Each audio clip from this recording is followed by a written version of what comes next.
So far tonight, we have been talking a lot about teachers. And we felt like one kind of broad piece of context that we're trying to think differently about, both in policy and in research, is not just talking about teachers, but engaging with teachers in a way that really centers their experiences relative to the systems and policies that we're investigating and creating. And so felt like before we break and have so much to talk about, following many of the conversations already that have been had, that we wanted to settle and the evening's conversation, hearing from educators who have experienced these systems and the extent to which they have impacted not only their lives, but the lives of their students who they very much care for. So I'm gonna turn it back over to TK, who will introduce our panelists of Teachers of the Year here in Massachusetts. And I'm very excited to have learned that while this is an informal group that has leaned on each other, I think over the course of the pandemic, they've never actually been asked to talk together in front of other people. So we are trying to replicate some of that dynamic and give you insight into their experience. So thanks so much.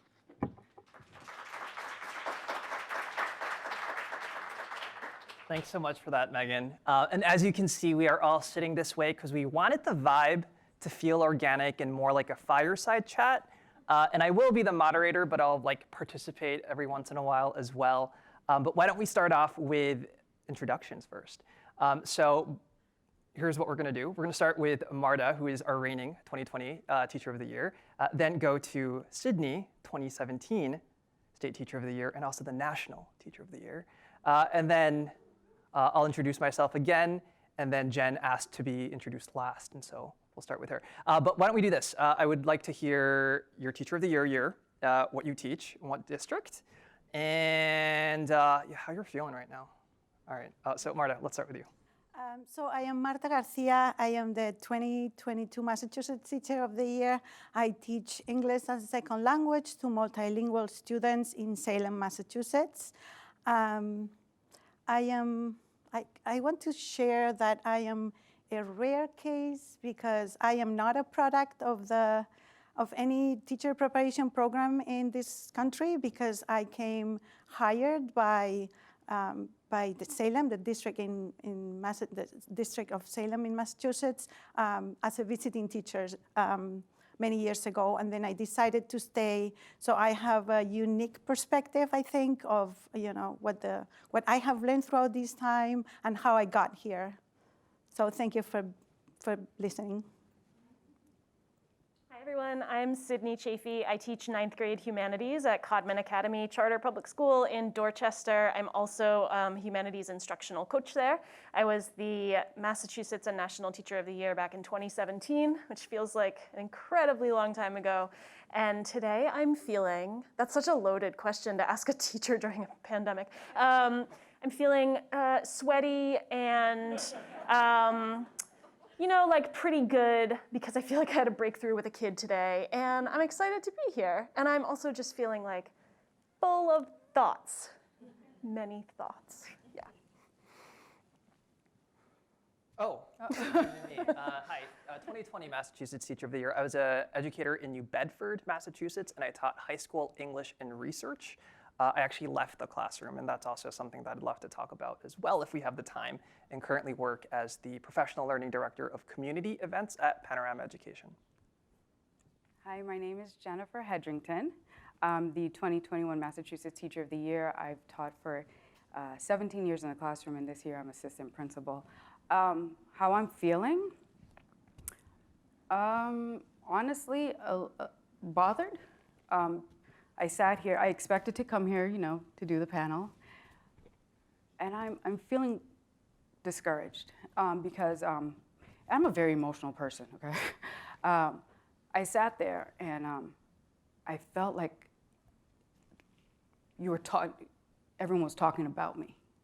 I started with an emergency license, no education background, no math background, took the test 3 times. Passed it by 1 point. And I'm the 2021 Massachusetts Teacher of the Year, right?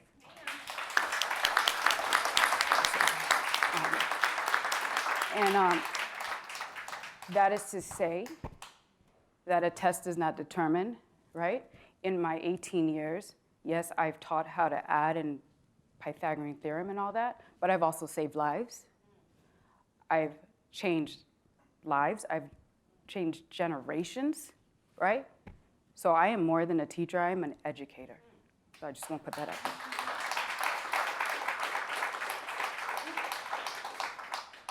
I've been also kind of thinking about how what makes a teacher is not the sort of process, not just the process in which we get there, but the experiences that we have, right? And every year, the work that you do with your students, the mistakes that you make, right?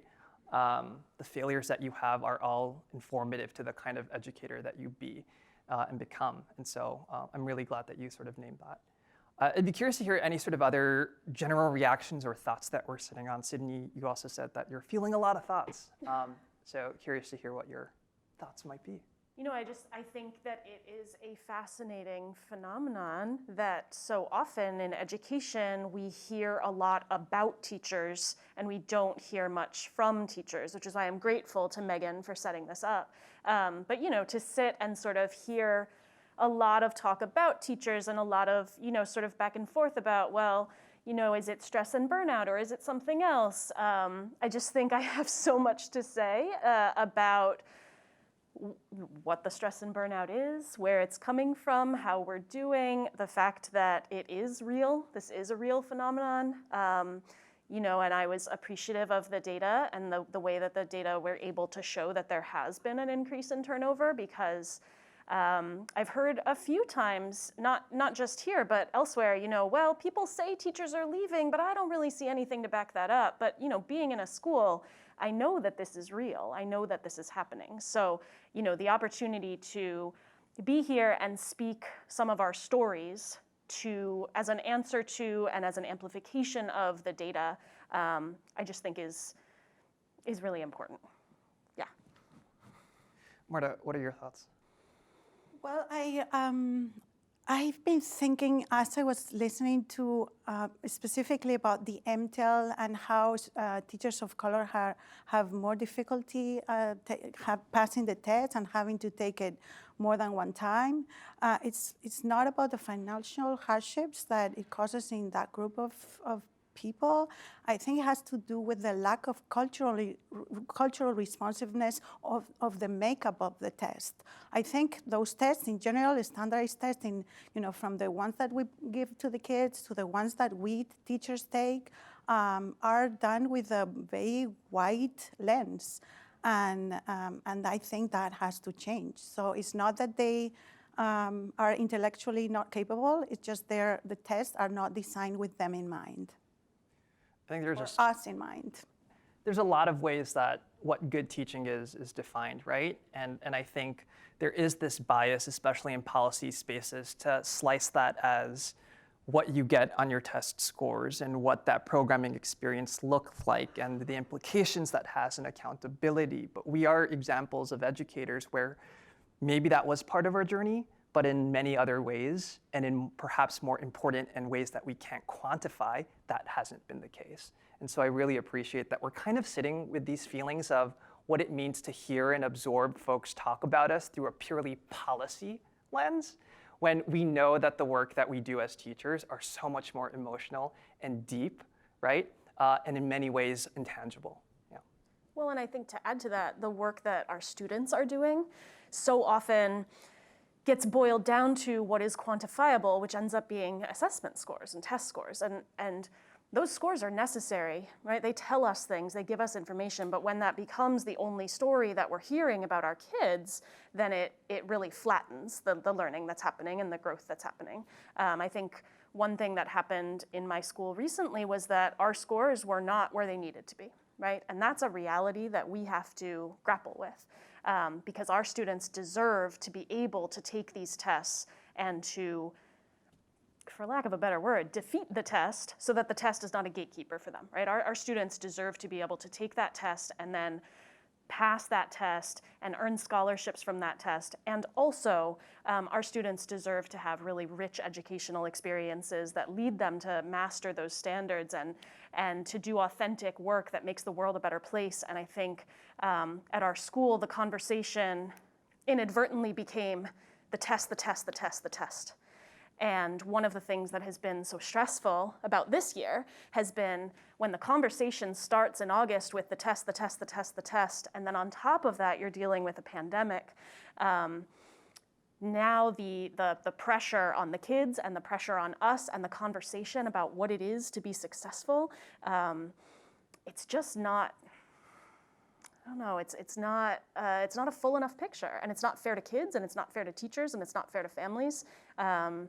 So I think that the talk about sort of what is teacher quality and what makes an effective teacher and all of that, there's this parallel with how we talk about our kids sometimes. Yeah. I'd like to add to that, an example. I had a group of kids who in the district scored the lowest, right? And I told them that the test didn't matter. I said, I don't care about the test. And I said, if you happen, it was 125 kids. And I said, if you happen to outscore everyone, Chinese buffet for everyone. I'll order Chinese food for 125 kids. And they did it. They outscored everyone in the district. And we didn't focus on the test. My pockets hurt when we were done, but but it was such a rewarding thing because just as adults, when the test doesn't matter, I choose to learn, not that I have to learn. It's something I want to do.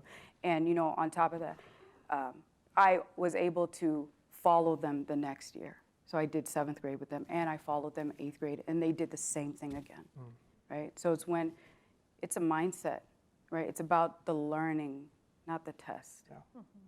The last year that I was in the classroom, I taught 2 AP classes, AP Research and AP Lit. And because AP Research was the first time I was teaching that class, I put all of my eggs in that basket, made sure that all of my lessons were airtight, that I held my students accountable, that I put a lot of academic pressure on them as well. And AP Lit, I've been teaching it for years and years, and so it's kind of on autopilot mode, and I felt that difference. My kids in my AP Lit class loved me, right? I felt like there was a kinship and a community and a fun experience that I was able to have with them. Whereas my AP Research students, kids would tell me, they're intimidated by me. They kind of lost their motivation and joy for learning. That parents would tell me that they have never saw their child stress out and fret over schoolwork this much. The reason why I tell you this is because when we got our AP scores at the end of the year, my AP Lit student scores were the worst that I've ever had in my AP Lit teaching career, minus the first year that I taught it. In my AP Research, not only did my kids do better than the state average, but they also did better than the global average. And it was a dissonance that I'm still grappling with right now, because what does it mean that we are in the classroom and what is being measured is not necessarily the value that I see and the value that our students see. And I think as teachers and educators who do this for the heart and who do this for the students, we're constantly grappling with that, right? Yeah, I also think we have spent a lot of time talking about tests when typically, in my experience, I don't really think about the test that my students are taking. I just think about my job as an act of activism. And that's all that mattered to me. When it's time to take the test, we'll take the test. We will give them the best conditions so they are successful, knowing that especially my group of students who are language learners, who are developing the language as they develop the content, it's just not possible for them to get to the benchmarks that are put for them. So I just see my work as activism, like I say, as a disruptor of the status quo, and that's what matters to me as a person who is an immigrant, just like the students and families that I serve, and that the little bit of privilege that I have in that situation, I can share with them, and I can have a little bit of that privilege spread to them, because I can navigate systems that can support them in the variety of ways that are needed for them to be successful and included in the school community. So I wished we could move on to talk about what really brought us back to the profession in some cases, and why you decided to do something else. Call me out, huh? But I think part of that is that like that love, right, that activism work, I wasn't positioned to be that teacher. I mean, like, think about the number of times that we've been asked questions around learning loss, right, these past 3 years, right? And it's just like, I just felt like I couldn't navigate, or I wasn't navigating this space that really valued the kind of lens and expertise that I know to be true as a teacher and who I wanted to be. And I think part of that disconnect is like, it's hard to measure, right, those other variables. But I did also want to ask questions about social emotional state of educators. I know burnout was also a big topic, and there were conversations around like, to what degree is it a big driver and push out for educators? And Sydney, you mentioned that anecdotally, right, our educators are feeling it, you know, for it to be true. So I'd be curious to hear your thoughts on like, what is the social emotional state of our teachers? Anyone? Well, I can speak as assistant principal this year. I've had conversations in the last 30 days where I've talked teachers out of quitting, right? They say they don't feel supported, they don't feel seen. You know, spending all this energy having to be that person for their students, which they don't mind doing, yet there's no one there to be that person for them, right? In my role, it's the little things, like I said, as AP, which, you know, I tell all the teachers 30 days ago I was in the classroom, right? So I get it. So my husband gets mad at me because every weekend I spend about $30 to $40 just buying candy and chips, and I put it in the front office. And something so simple, but the teachers are like, Jen, thanks. Like, that little thing just allows us to come in the office, we get to talk, you know, it's showing that someone cares. And I just feel, again, we're humans. I know people don't think so, but we're humans and we have needs and we want to feel loved and appreciated. And it doesn't cost that much money. And we're not superheroes. Yeah. Well, I am, but. Jen gave me some candy before this, and I can attest that it really made a difference in my social and emotional well-being, so thank you. I had 2 teachers today, so like I said, I'm a coach as well, and I had 2 teachers crying in the building today, just today.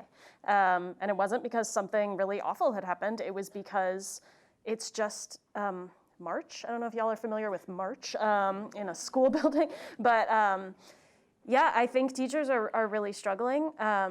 I'm struggling, and I think that we are doing what we can at our school to support teachers.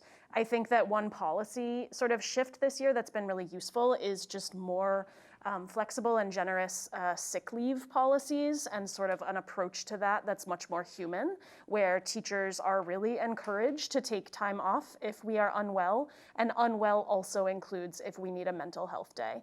And of course, the trade-off there is what we were talking about in this panel, which is staff shortages mean that if I'm out because I'm unwell, I know that one of my colleagues may be asked to step in, and so that's an ongoing issue.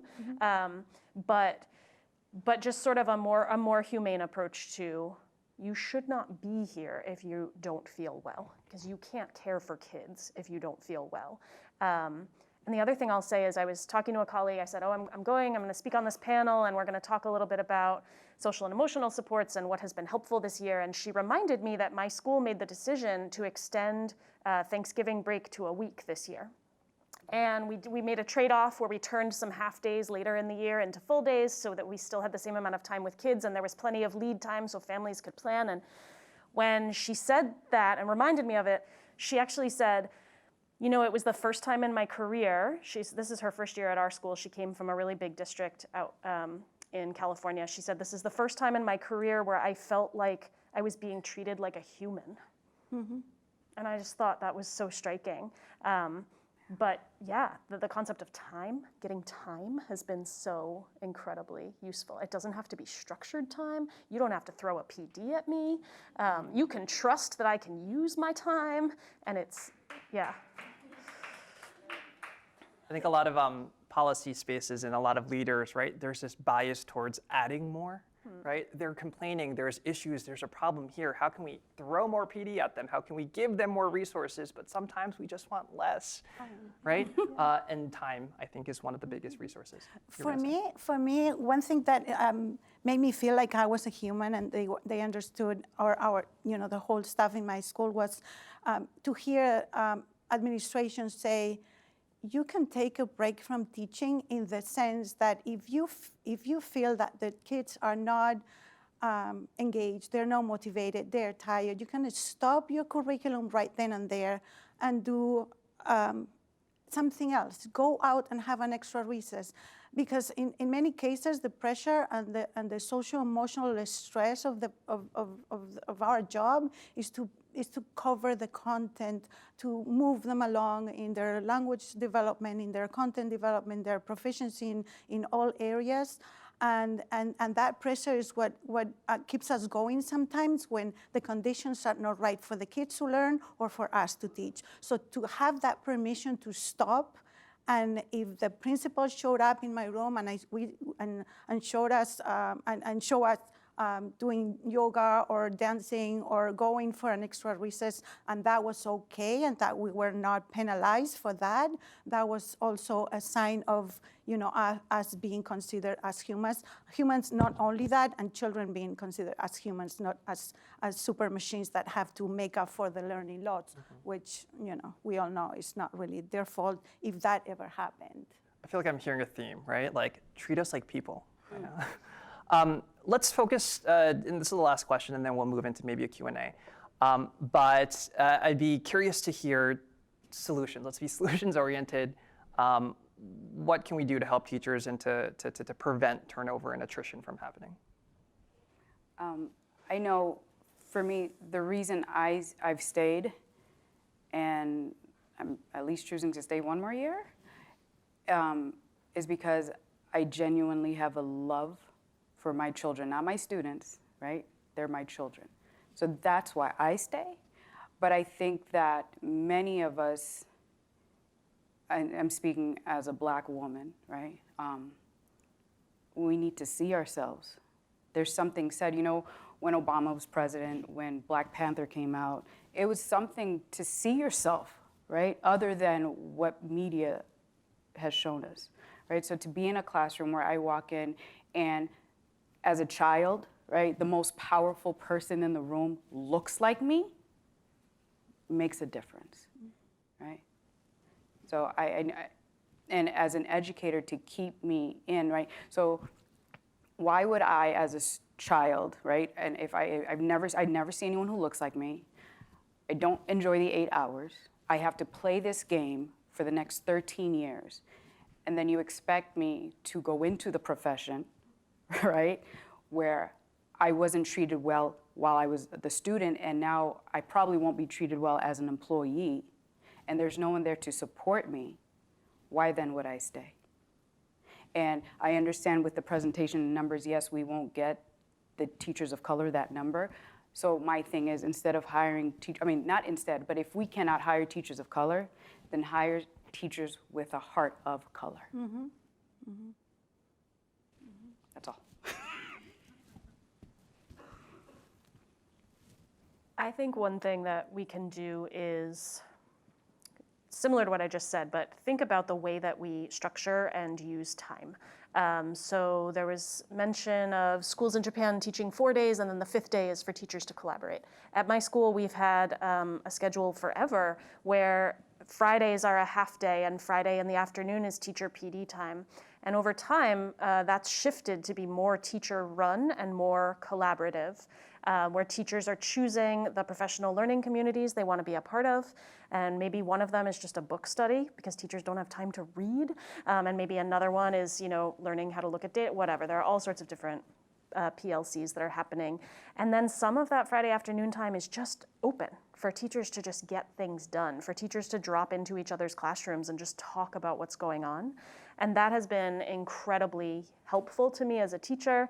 And I wish that yeah, I wish that more places could think about ways to be creative with teacher time. It might not be an entire half day, it might not be a whole day every week, but how can we unstructure some of teachers' time and purposely build schedules that allow teachers to collaborate with one another on our own terms? Yeah, for me, it would be flexibility and autonomy in the way we approach the learning, depending on the group of kids we have in front of us. I tend to use the curriculum that I'm supposed to use, but make it my own based on the needs of the students in front of me, and also based on current events. I mean, I have to put my social justice standards before I put my language standards and my content standards in my lessons moving forward, especially after the pandemic and after knowing that science needs to be listened to, and science is something that cannot be off the plate when we teach, and why listening to science is important. And then in terms of social justice, again, given the circumstances that have happened in the country and how the pandemic and the racial inequalities happened during that time, I don't think we should go back into the classroom and list the content objective first and then the language, and although it's just more about the why. Why are we teaching? Why are we learning this content? Students right now, they have been very independent during the pandemic. They muted us, literally. And so now when they come to the class, they are in front of us, they are still muting us in different ways. So we better be engaging, we better say that they can be the change, that they have something to say, that we need to listen to them more, and we need to stop talking so much. So yeah, that flexibility to incorporate the content and the language in my case, and make it so it can be extrapolated to their lives and to the events that are so current and they know so much about, and they are ready for those conversations more than in many cases the adults are ready for the conversation. So maybe they can Google things, they can find information everywhere. What they cannot do is have a conversation with human beings in a way that is respectful to each other, that includes everyone, that includes their identities. All of these things that are talked about in big words can be used in the classroom every day in small ways and make the teaching more relevant than just the standards to cover. And that will never lower the high expectations of our teaching practices. I think that if there's a change to do or to make after the pandemic, is to orient our teaching in terms of making more applicable to real life situations and real life in general. Making it authentic, being flexible, giving time, autonomy, having heart, right? These are the ways that we can make sure that the profession is recruiting and retaining the people who come into it for a reason, right? And we're so much more than the ways in which we're defined and quantified by numbers. So I am told that we're not going to be able to have a Q&A, unfortunately, because we do have to close up, but we're going to be loitering around, and so folks can pull our brains and feel free to engage with us. But if you can join me in giving a round of applause to my wonderful colleagues here.